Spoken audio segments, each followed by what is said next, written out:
நெல்லை மாவட்டம் அம்பாசமுத்திரம், கல்லிடைக்குறிச்சி உள்ளிட்ட காவல் நிலையங்களில் விசாரணை கைதிகளின் பற்களை கொடூரமாக பிடுங்கிய வழக்கில் குற்றம் சாட்டப்பட்ட IPS அதிகாரி பல்வீர் சிங் நெல்லை நீதிமன்றத்தில் ஆஜரானார்.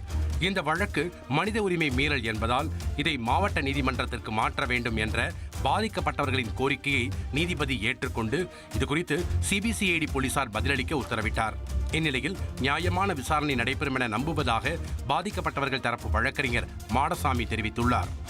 நெல்லை மாவட்டத்தை உலுக்கிய பல் பிடுங்கிய பல்வீர் சிங் அவர்களுடைய வழக்கு விசாரணைக்கு வந்தது. இதை நாங்கள் மனித உரிமை மீறல் நடந்திருக்கு அப்படிங்கிறதுனால இதை மாவட்ட நீதிமன்றம் தான் இது விசாரணைக்கு எடுத்துக்கொள்ள வேண்டும் என்று நாங்கள் வலியுறுத்தியிருக்கோம். அதன்படி நாங்கள் விசாரணைக்கு எடுத்துக்கொள்வோம் என்று இதை உத்தரவிட்டிருக்காங்க. இந்த CBCID காவல்துறை நாங்கள் விசாரணை நாங்கள் நியாயமாக நடக்கும்னு நாங்கள் எதிர்பார்க்கோம்.